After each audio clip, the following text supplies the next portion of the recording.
Assalamualaikum warahmatullahi wabarakatuh. Perkenalkan, nama saya Andri Nurholik. Saya dari semester 2 Informatika. Di sini saya akan menjelaskan tentang evolusi komputer dari generasi pertama sampai generasi sekarang. Evolusi komputer dari masa ke masa. Perkembangan komputer telah mengalami evolusi yang pesat dari generasi pertama hingga generasi kelima.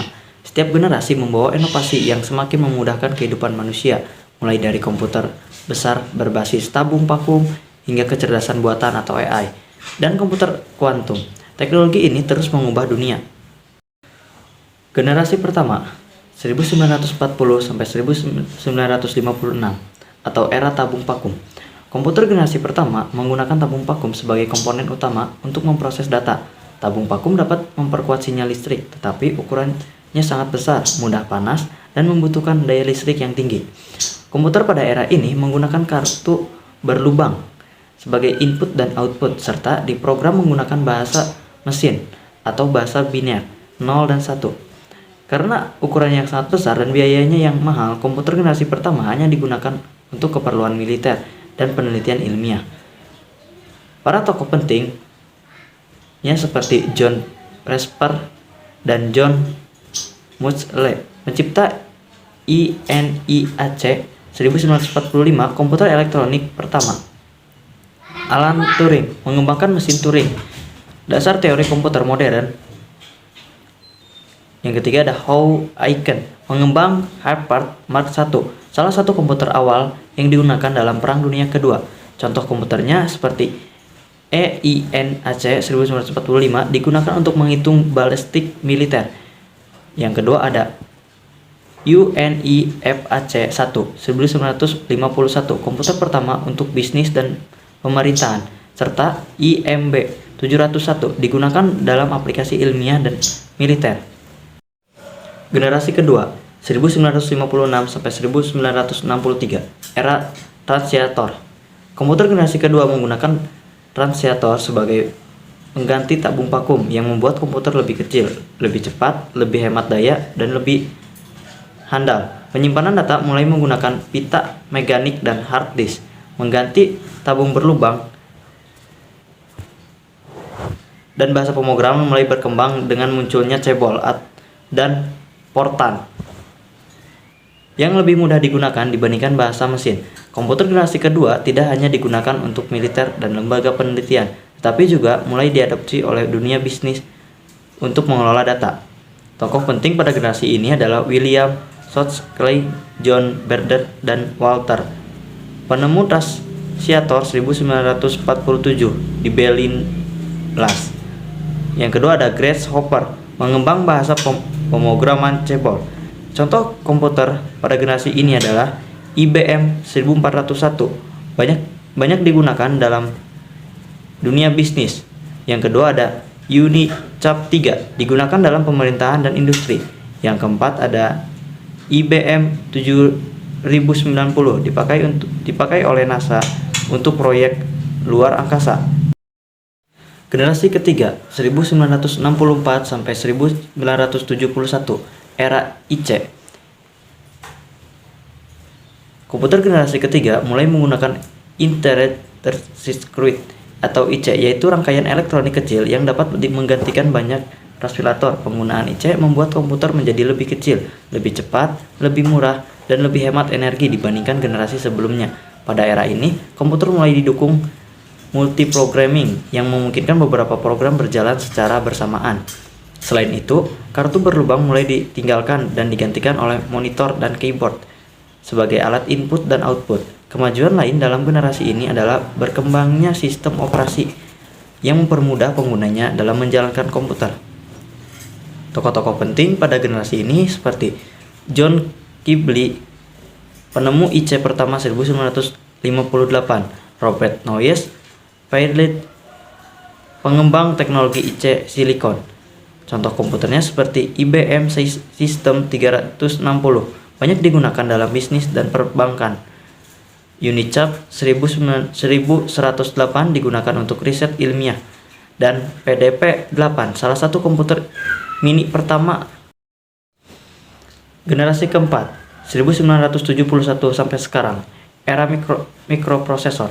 Generasi keempat ditandai dengan penggunaan mikroprosesor yaitu chip kecil yang berisi ribuan hingga jutaan transistor dalam satu sirkuit terpadu. Penggunaan mikroprosesor memungkinkan komputer menjadi lebih cepat, lebih kecil, dan lebih efisien.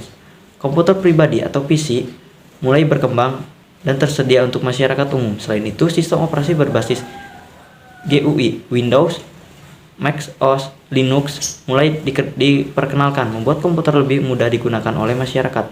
Pada era ini, jaringan komputer dan internet mulai berkembang pesat, memungkinkan komunikasi global dan revolusi dalam berbagai bidang.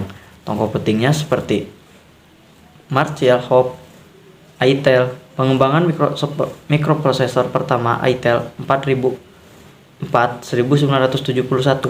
Bill Gates dan Paul Allen, pendiri Microsoft dan pengembang MS-DOS serta Windows, Steve Jobs dan Stephen Wozniak, pendiri Apple, perancang Macintosh dan iPhone. Contoh komputer ini seperti IBM PC 1981 atau komputer pribadi pertama yang populer, Apple 1984, komputer pertama dengan antarmuka grafis, super komputer Cray 1 1976 sampai sekarang digunakan untuk simulasi ilmiah. Generasi kelima sekarang sampai masa depan, era AI dan komputer kuantum. Komputer generasi kelima berkembang dengan memanfaatkan kecerdasan buatan AI yang memungkinkan komputer belajar dan berpikir sendiri. Selain itu, penelitian dalam bidang komputer kuantum sedang berkembang secara pesat. Komputer kuantum menggunakan prinsip mekanik kuantum untuk memproses data jauh lebih cepat dibandingkan komputer biasa. Teknologi lain yang berkembang di era ini adalah cloud computing dan internet of things (IoT) yang menghubungkan berbagai perangkat secara online dan memungkinkan akses data di mana saja. Tokoh penting pada era ini seperti John Marshall, salah satu pelopor AI, Richard pengembang teori dasar komputer kuantum, Google, IBM, Microsoft, pengembang komputer kuantum dan AI canggih. Untuk contohnya seperti IBM Watson, komputer AI yang bisa memahami bahasa manusia, Google Quantum Computer, komputer kuantum pertama yang lebih cepat dari superkomputer.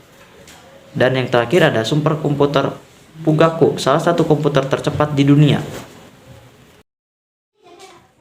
Adapun kelebihan dan kekurangan dari berbagai generasinya, seperti generasi pertama mempunyai kelebihan. Yang pertama, menjadi awal perkembangan teknologi komputer. Yang kedua, mampu melakukan perhitungan kompleks secara otomatis. Dan kekurangannya seperti ukuran sangat besar dan mahal, konsumsi daya listrik tinggi, lambat dan sulit diprogram.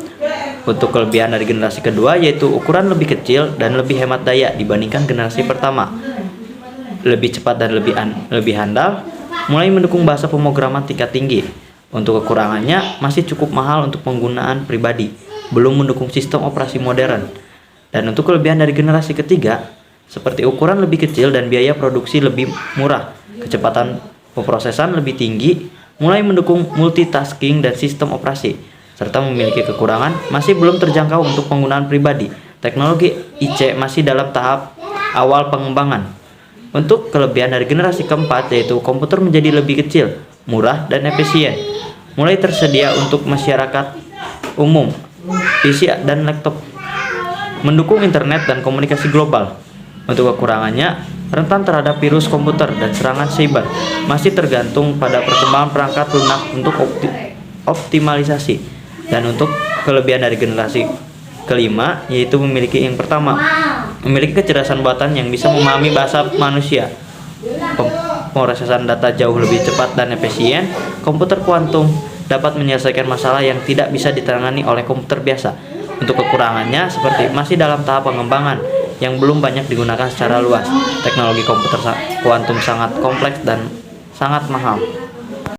Jadi untuk kesimpulannya, perkembangan komputer dari generasi pertama hingga generasi kelima menunjukkan kemajuan pesat dalam teknologi dan efisiensi. Dari komputer besar berbasis tabung vakum hingga AI dan komputer kuantum, setiap generasi membawa inovasi yang semakin memudahkan kehidupan manusia. Mungkin cukup sekian yang dapat saya sampaikan. Saya tutup. Wassalamualaikum warahmatullahi wabarakatuh.